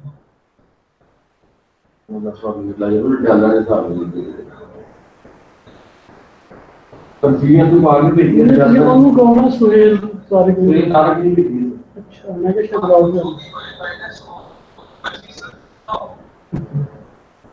मैं मैं कल जबर कर गया कि यार मैं एकदम कोई फोन के दूंगा तो आ रहे थे ना मैसेज दे दिया, आप तो वो ईमेल ला रहे थे। हाँ जी बेटा बताएं आप।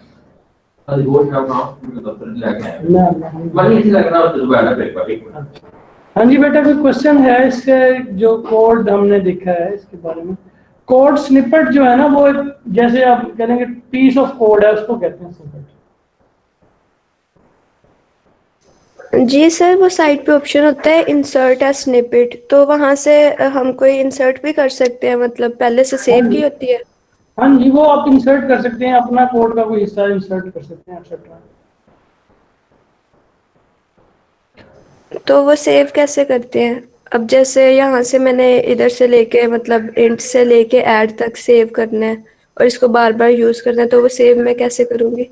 आप इसको एक दफा कॉपी करेंगे ना, जब कंट्रोल जो भी वहां पे होंगे इसके कॉपी करने के, तो उसमें इवन के वर्ड के अंदर वो चीजें जो हैं वो उसमें रहती हैं कि आप उसको पेस्ट करते जाते हैं multiple times. You can do that. ऐसा पेपर में काफी टाइम लगा के ना जब एग्जाम नहीं किया जब मैं पढ़िया इस मुद्दे में मैं पूरे हफ्ते का कह रहा मैं डाटा वाला तो खा नहीं रहा क्योंकि ना तो मुंह लड़क जाना देख के मैं पेपर से किया जिन्होंने पेपर छापना है पेपर है नहीं साहब देंगे साल ਅਸੀਂ ਮਿਲਿਆ ਨਾ ਸਾਨੂੰ ਇਹ ਸ਼ੇਵਾ ਉਹਨੇ ਸਰ ਕਹਿਣਾ ਸਰ ਕੀ ਸਾਡਾ ਵੀ ਪੇਪਰ ਜਿਹੜਾ ਨਾ ਪਬਲਿਸ਼ ਹੋ ਗਿਆ ਨਾ, ਤੇ ਉਹਨੇ ਕਹਿਣਾ ਉਹ ਵੀ ਇਦਾਂ ਦੇ ਸੀਗਾ। ਚਲੋ ਉਹਦੀ ਕਿਸਮਤ ਹੈ, ਇਹਦਾ ਰਿਜੈਕਟ ਹੋ ਗਿਆ ਹੈ। ਇਹਨਾਂ ਪੁੱਛਾਂ ਕਿ ਨਹੀਂ ਤੁਸੀਂ ਇਹਦੇ ਕਮੈਂਟਸ ਜਿਹੜੇ ਨੇ ਉਹ ਉਹਨਾਂ ਦੇ ਕਮੈਂਟਸ ਦੇਖ ਲਓ। ਤੇ ਕਮੈਂਟਸ ਤੇ ਹੈ ਨਾ, ਤਾਂ ਕਮੈਂਟਸ ਦੇ ਲਓ। तो मैं ਉਹਨੂੰ ਹਫਤਾ ਕੇ ਦੇਣਾ ਨਹੀਂ ਚਾਹਦਾ ਕਿ ਮੈਨੂੰ ਵੀ ਇਦਾਂ ਦਾ ਕਿ ਇਹ ਦੇਖੋ देखिए ये एक्सेप्ट होना अच्छा एक्सेप्ट होम जड़ी हर चीज और कचरा भी कर लें उन्होंने जड़ा पेपर है उधर बस एब्रीविएशन जाके दे रहे थे अगर हम लिख गया कि हमने हफ्ता में लिखा था कि माफ कर रहे हैं एब्रीविएशन तो यूज नहीं करनी थी एब्रीविएट क्यों लिखे। हाँ जी बच्चों हम थोड़ा सा आगे इस टॉपिक को जरा लेके चलें अगर अभी ये आपको समझ आ गया है सब प्रोग्राम वाला आई होप कि इट्स नॉट वेरी डिफिकल्ट। अब इसको जब आगे लेके चलते हैं तो इसके अंदर आपने ये मैं इसको स्क्रीन जो है इसको शेयर करता हूँ हमारी जो बुक की है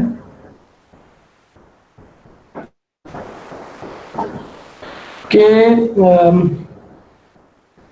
इसमें दो टॉपिक थे अभी जो हमने देखने हैं। एक तो है कि pass by value pass by reference ये दो इम्पोर्टेंट पॉइंट्स हैं। मैं आपको कल भी इसी के ऊपर हम डिस्कस करेंगे बट जो आज है वो इसका कल स्टार्ट इसको कर लेते हैं। पास बाय वैल्यू और पास बाय रेफरेंस दो जो इसके फंक्शंस के अंदर यूज किए जाते हैं। ये आपको नजर आ रहा होगा function declaration definition call scope of function pass by value pass by reference this is the major आप कहेंगे टॉपिक इन फंक्शन जो चैप्टर है and this is under passing parameters to function. हम इसी को दोबारा जो है प्रोग्राम को समझते हैं पढ़ते हैं इस चीज को। हमने एक सब फंक्शन बनाया ऐड दूसरा हम एक और सब फंक्शन बनाते हैं void इनपुट ठीक है। इसके अंदर हम दो किस्म की पासिंग जो है वो यूज करेंगे इंटीजर एम्परसैंड इसको हम लेट से सी कह देते हैं ये इसको सी इसको भी हम वही नाम दे सकते हैं बट फॉर बेटर अंडरस्टैंडिंग हम इसको डिफरेंट नाम दे देते हैं ठीक है।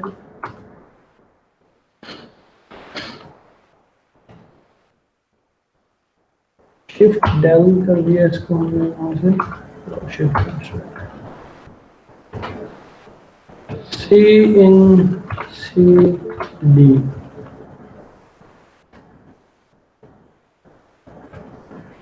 उसके बाद हमारे पास इसको थोड़ा सा जरा आगे कर देते ताकि जरा इसको देखना आसान हो समझना आसान हो। एक्सक्यूज मी सर जी बेटा सर जी स्क्रीन नहीं शो हो रही। अच्छा स्क्रीन शो हो रही है बिल्कुल सही कहा आपने तो ये स्क्रीन डिफरेंट शो हो रही है।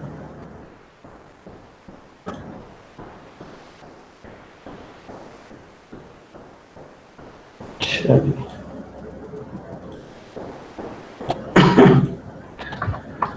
हमने क्या किया कि हमने एक और प्रोग्राम जो है वो बना लिया इसको एंड कर देते हैं यहाँ पर रिटर्न। सर मुझे भी स्क्रीन शो नहीं हो रही। अच्छा चलो मैं दोबारा से इसको स्टॉप करके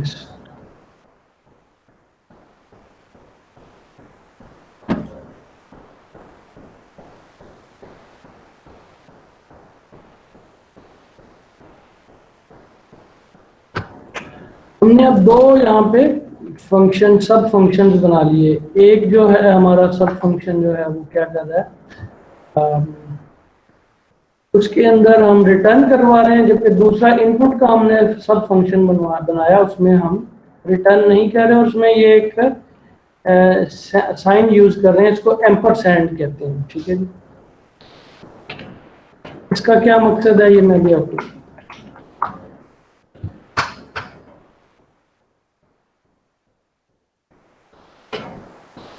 चलिए हमने ये इनपुट अब जरा गौर से समझना है आपने क्योंकि इसमें आवाज नहीं आ रही अच्छा करते आवाज तो बेटा आनी चाहिए वैसे क्योंकि यहाँ पे मेरा माइक जो है वो ऑन है दोनों आपको आवाज क्यों नहीं आ रही। मैं इसको एक दफा फिर दोबारा ऑन किया है। आप जिसको आवाज नहीं आ रही आप मीटिंग जो है छोड़ के दोबारा इसको ज्वाइन करें। अच्छा जी अब हम बात करते हैं इसकी वंस अगेन फंक्शंस की। ये हमारे पास एक सब फंक्शन है जिसका नाम हमारे पास ऐड है और ये रिटर्न इंटीजर करता है और ये 2 पैरामीटर रिसीव करता है इंटीजर टाइप के।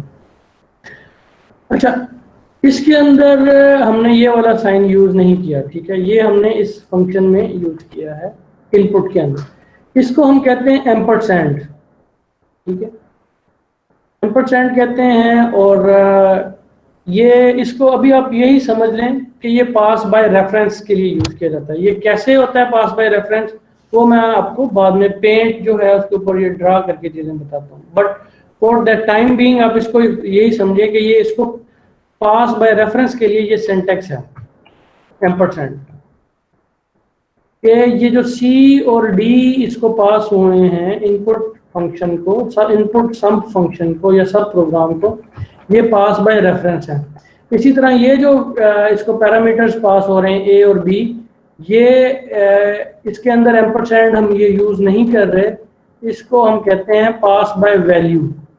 अब जो पास बाय वैल्यू और पास बाय रेफरेंस है, इसका क्या फर्क है, ये क्या होते हैं, ये मैं आपको बाद में एक्सप्लेन करता हूँ। पहले हम इस चीज को समझ लें। इसमें हो क्या रहा है जी, हमारे पास हमारे पास सब फंक्शन है। एक सब फंक्शन क्या करता है कि 2 इंटीजर वैल्यूज को लेता है, उनको सम करके रिटर्न कर देता है और ये इसका सिग्नेचर या प्रोटोटाइप भी हमें बता रहा है। दूसरा सब फंक्शन क्या करता है कि वो 2 पैरामीटर रिसीव करता है पास बाय रेफरेंस और उनके अंदर वैल्यूज इनपुट करवा देता है C और D। अब हमारे पास देखें, हमारा जो मेन फंक्शन है वो छोटा सा हो गया। मेन फंक्शन के अंदर हमने 2 वेरिएबल्स डिक्लेयर किए, ठीक है, और उसके बाद हमने क्या किया, उसको इनपुट कॉल कर लिया।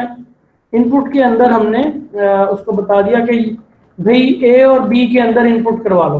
हमने A और B उसको सेंड कर दिए, उसने A और B के अंदर उसने यहाँ पे हमने इसको A और B कर दिया। A जो है वो यहाँ पे बन जाएगा C, क्योंकि ये पहला पैरामीटर जा रहा है यहाँ से, ये C बन गया। और यहाँ पे जो B है वो वहाँ पे जाके क्या बन जाएगा जी, D बन जाएगा, ठीक है।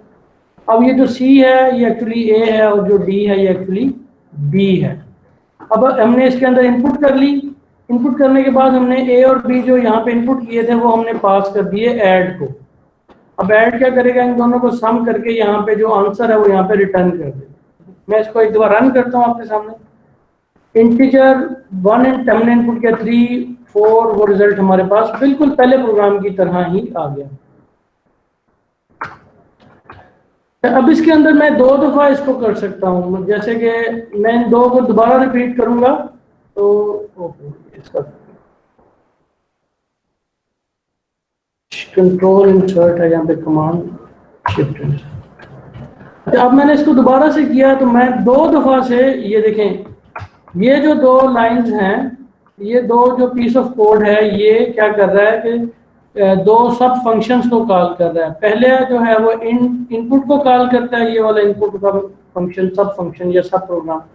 दूसरा जो है एंड वाली जो उसकी लाइन है, एंड लाइन का आखिरी हिस्सा है, वहाँ पे ऐड सब फंक्शन को कॉल कर।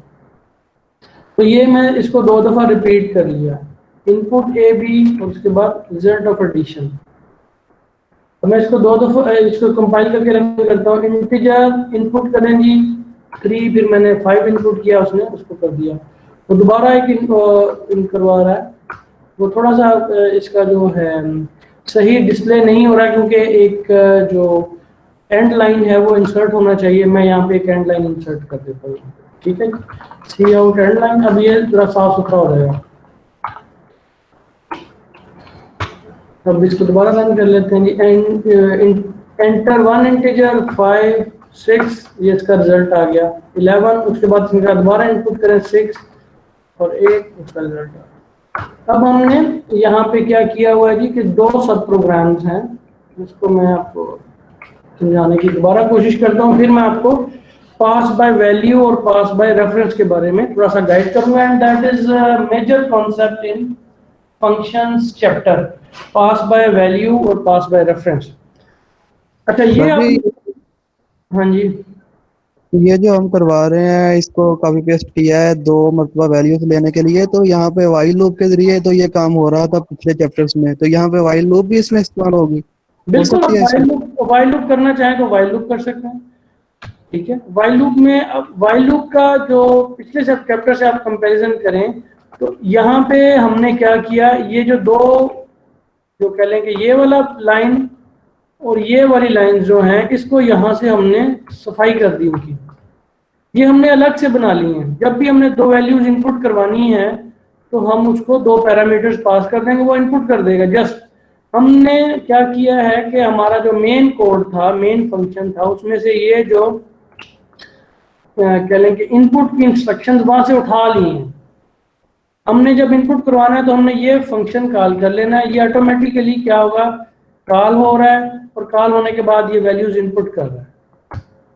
अब क्या होगा कि हम अगर इसको देखें तो हमारे पास ये जस्ट पीस ऑफ कोड जो है वो रन हो रहा है, ये हमारे पास बैकग्राउंड में चलेंगे, आल्दो कि हमने लिख के उसी फाइल में हुए हैं, but these went into background. अगर मैं आपके सामने इसको किस तरह से कर दूं, कंट्रोल शिफ्ट डिलीट करके इसको यहाँ पे लिख दूं, शिफ्ट इंसर्ट कर दूं, और इनकी जो प्रोटोटाइप्स हैं वो वहाँ पे कॉपी पेस्ट कर दूं, कंट्रोल इंसर्ट, शिफ्ट इंसर्ट, ये मैंने प्रोटोटाइप्स यहाँ पे लिख दी इसकी।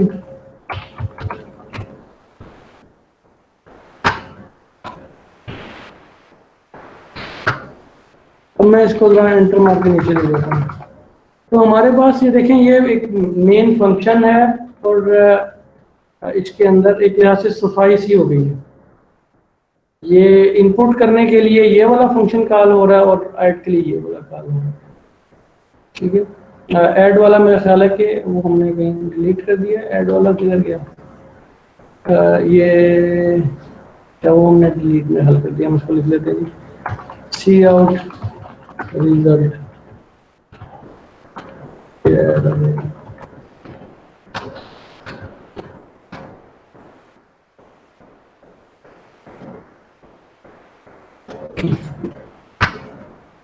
ठीक है जी, इसको दोबारा से एक दफा रन कर लेते हैं। ये आपके सामने कंट्रोल F9 4 5, ठीक है।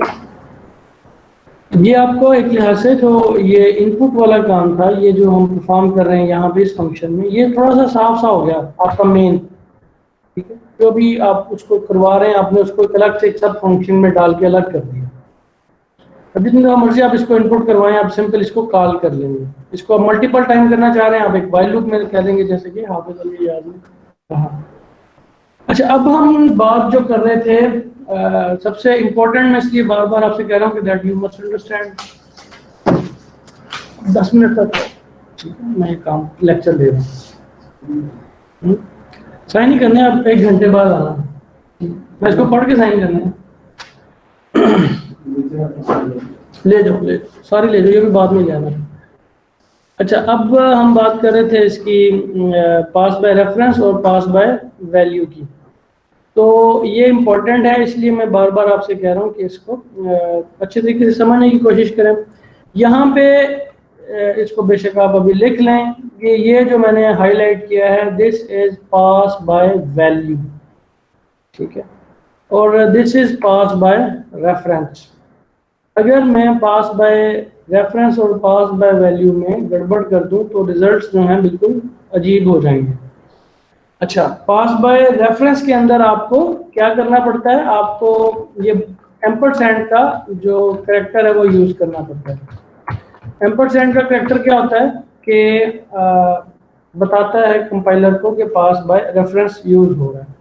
अब हम जो है वो क्या कहते हैं, पेंट के ऊपर इसको ड्रा कर देते हैं आपको समझाने के लिए, ताकि आपको समझने में आसानी हो जाए। तो जी ये एम्पर पे साइन है, ये एंड की साइन ही है ना, कि इसकी अलग से कीबोर्ड पे कोई है साइन? नहीं, एंड ही है, एंड ही है, ये वाला सिंबल जो है ये एंड ही। ठीक हो गया। इसको कहते हैं, पढ़ते हैं एम्परसैंड, AMPERSAND, एम्परसैंड इसको पढ़ते हैं, है ये एंड सिंबल ही, ठीक है। अच्छा, अब हम उसके ऊपर डिस्कशन कर लेते हैं एक्चुअली क्या है। अब आप ये समझें कि ये हमारा एक रैम के अंदर एरिया है जिसमें हमारा प्रोग्राम पड़े हुए हैं। ये हमारा मेन प्रोग्राम पड़ा हुआ है, ठीक है जी। और ये हमारा उसका छोटा सा सब प्रोग्राम है ऐड का, और ये हमारे पास प्रोग्राम है इनपुट का सब प्रोग्राम।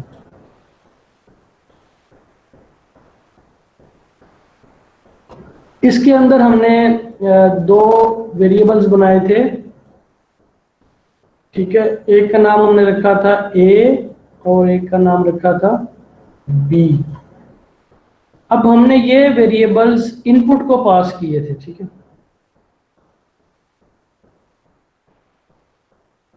ये हमने किए थे पास बाय रेफरेंस, और पास बाय रेफरेंस के लिए हमने क्या किया था, वो एम्परसैंड यूज किया था।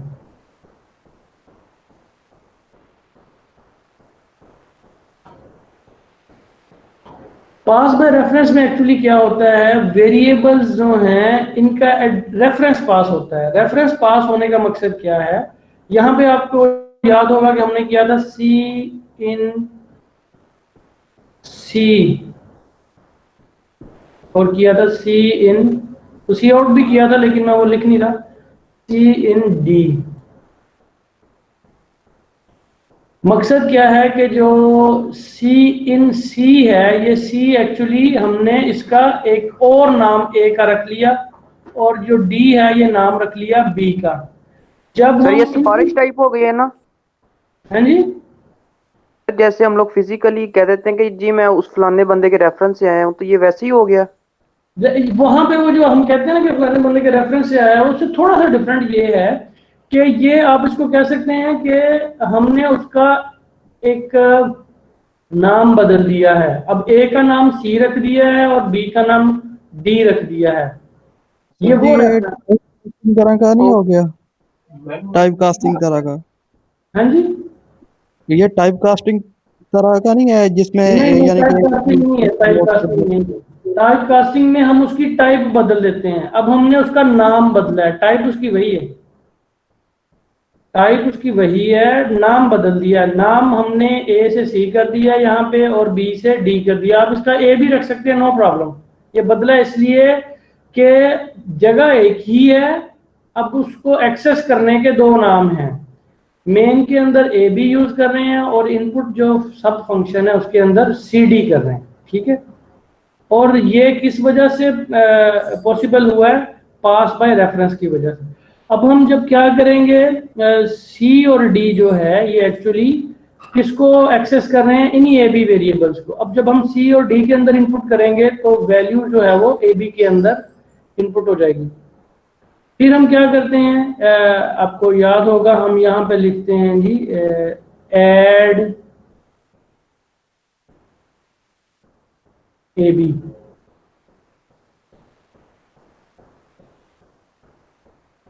ऐड ए बी लिखते हैं। ऐड ए बी लिखने की वजह से क्या होगा, ये जो वेरिएबल्स ए है ये इधर पास हो जाएगा और ये बी जो है वो इधर पास हो जाएगा। अब यहाँ पे जो हमने इसका ए का लिहाज से मैं कहता हूँ कि यहाँ पे मैंने इसका नाम रख दिया लेट से आई और ये जे। जब पास बाय वैल्यू होगा तो यहाँ पे अलग से मेमोरी ऑक्यूपाई होगी, आई के लिए अलग मेमोरी ऑक्यूपाई होगी, जे के लिए अलग मेमोरी ऑक्यूपाई होगी। इसको यूज नहीं करेंगे। इसके अंदर देखें जब पास बाय रेफरेंस किया था तो कोई नए वेरिएबल क्रिएट नहीं हुए, नई मेमोरी ऑक्यूपाई नहीं हुई थी। पुराने वेरिएबल्स की लोकेशन को ही यूज किया गया था और उन्हीं के अंदर डायरेक्ट इनपुट कर दिया गया था।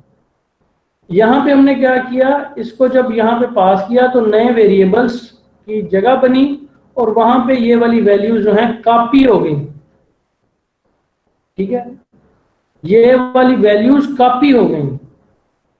अब ये क्या करते हैं, इसको जमा करते हैं, 5 और 6 11 का एक आंसर आएगा। वो जो आंसर है वो रिटर्न हो जाएगा इस जगह पे 11। अच्छा, इसके अंदर फर्क क्या है जी?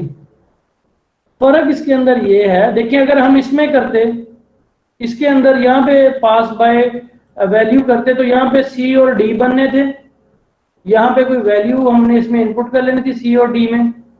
तो इन सी और डी का इन ए बी से कोई ताल्लुक नहीं होना था, इन ए बी के अंदर कोई वैल्यू इनपुट नहीं होनी थी, वो सिर्फ और सी और डी के अंदर होनी थी। आप अगर इसको चेक करना चाहते हैं घर में तो आप वो एम्परसैंड खत्म कर दें, वो पास बाय वैल्यू बन जाएगा। तो जो ए और बी है इसके अंदर आंसर गलत आएगा, क्योंकि वो सी और डी जो हम यूज कर रहे हैं वो एक अलग से वेरिएबल होंगे, उनकी अलग से जगह बनेगी। They will not be accessing A और बी, ये सी डी जो है। एक दफा मैं फिर से आपको एक्सप्लेन करता हूँ इसको आखिरी दफा, and then you will talk about, you will read these things at your home and try to understand. अच्छा, इसको दोबारा साफ सुथरा कर लें। पास बाय रेफरेंस में क्या होता है कि हम जो ऑलरेडी वेरिएबल हमने बनाए हुए हैं उन्हीं को दोबारा से एक्सेस कर लेते हैं। जाहिर बात है यहाँ पे हम सीन कर रहे हैं, वो वैल्यू डायरेक्टली ए और बी में जाके हमने इनपुट कर दी है, ए और बी में इनपुट हो गई है। अगर यहाँ पे पास बाय रेफरेंस ना करते तो सी और डी के अलग से वेरिएबल बनते, उनके अंदर वैल्यू जो है वो इनपुट हो जाती, ए और बी में कोई फर्क ना पड़ता। मतलब ए और बी जो है वो हमारे वैसे के वैसे ही खाली रहते, और अगर वो ए और बी हम पास कर देते इसको ऐड को, तो उसके अंदर पता नहीं क्या गार्बेज वैल्यू पड़ी होती और हमारा जो रिजल्ट है वो अनएक्सपेक्टेड आता है। अब हमने क्या किया, इसीलिए हमने ए और बी का जो रेफरेंस है वो पास कर दिया। रेफरेंस पास करने का मकसद क्या है कि भाई जो सी और डी हैं वो एक्चुअली ए और बी ही हैं, इन्हीं के अंदर डायरेक्ट वैल्यू इनपुट करें। ठीक है, इनके अंदर आपने वैल्यू इनपुट की और वो वाली फिर वैल्यू अब कॉपी हो गई यहाँ पे, वो वाली वैल्यू आपने यहाँ पे मेमोरी ऑक्यूपाई की, उसके अंदर वो वैल्यू कॉपी हो गई। ठीक है, और उसको फिर हमने जमा किया, जमा करके जो रिजल्ट आया वो हमने यहाँ पे उसको वापस कॉपी कर दिया। एक्चुअली क्या फर्क आता है इसमें, इसको हम कल मजीद एलेबोरेट इसके ऊपर करेंगे कि जो हमारा पास बाय रेफरेंस है उसमें हम अलग से मेमोरी एलोकेट नहीं करते, अलग से मेमोरी को ऑक्यूपाई नहीं करते। जबकि जब हम पास बाय वैल्यू करते हैं, यहाँ पे हमने पास बाय वैल्यू किया ऐड के अंदर, तो उसके अंदर हमें अलग से मेमोरी जो है वो ऑक्यूपाई करनी पड़ती है। अब आप ये इसको तसल्ली से घर में पढ़ें, ये टॉपिक जो है pass by value, pass by reference. ठीक है, difference between call by value या कॉल बाय रेफरेंस या pass by value, pass by reference, इसमें क्या है। आपने 9.4 जो टॉपिक है 9.4.4 यहाँ तक हमने आज कर लिया है। इसको आप पढ़ेंगे, समझेंगे। अभी आप इसको जो है आपके पास टाइम है 11:36 हुए हैं, तो 12 बजे तक क्लास है। आप इसको रन करें, समझने की कोशिश करें। ठीक है, और अगर कोई प्रॉब्लम आता है तो उसको लिख लें। You will ask me tomorrow, तो लाजमी क्वेश्चन करें ताकि अगर किसी को कोई कंफ्यूजन है, मे बी वो पूछ नहीं पा रहा, तो उसका वो आंसर हो जाए। आज हमने क्या पढ़ा जी, आज हमने थोड़ा सा एरे को रिवाइज किया। एरे को रिवाइज करने के बाद फंक्शंस के बारे में पढ़ा, और उसके बाद सब फंक्शंस कैसे डिफाइन डिक्लेयर किए जाते हैं उसके बारे में पढ़ा। पास बाय वैल्यू और पास बाय रेफरेंस के बारे में पढ़ा। तो दिस इज यस। तो जी क्वेश्चन था कि जैसे हमने ये जो किया है पास बाय रेफरेंस, बेसिकली हम इसको ए और बी जो है इनको असाइन कर रहे हैं वैल्यू सी और डी की। हम ये सिंपल वर्ड्स में ऐसे गलत कह रहे हैं। हम ए और बी को सी और डी की वैल्यू साइन नहीं कर रहे, दिस इज रॉन्ग। हम क्या कर रहे हैं, ए और बी, जैसे आपका नाम हाफिज अली अयाज है, ठीक है, मैं आप अगर आवाज मारता हूँ हाफिज अली अयाज तो आप मतवज्जा होते हैं। मैं आपको कहता हूँ सिर्फ हाफिज। अब यहाँ पे कोई और जिसने माशाल्लाह ये नहीं हिफज किया हुआ, तो आपने माशाल्लाह हिफज किया, तो एकदम आप आप कह लेंगे आप मतवज्जे होंगे कि भाई मैं ही हाफिज हूँ, मैंने अपना नाम हाफिज अली, आप एकदम से मतवज्जे हो जाते हैं। या मैं आप कह देता हूँ कि भाई हाफिज किधर गया अभी बच्चा, वो जो क्वेश्चन करता होता है, जो जरा ताकि दूसरों को भी समझ आ सके, तो वो किधर है, तो एक लिहाज से आपका एक और रेफरेंस हो जाएगा। ठीक है, तो ये क्या है, आप इसको कह लें कि ये एक और नेम है। जब आप पास बाय रेफरेंस करते हैं तो आप उसका एक और नाम उसको भेज देते हैं कि इस नाम के जरिए से भी इसको एक्सेस किया जा सकता है।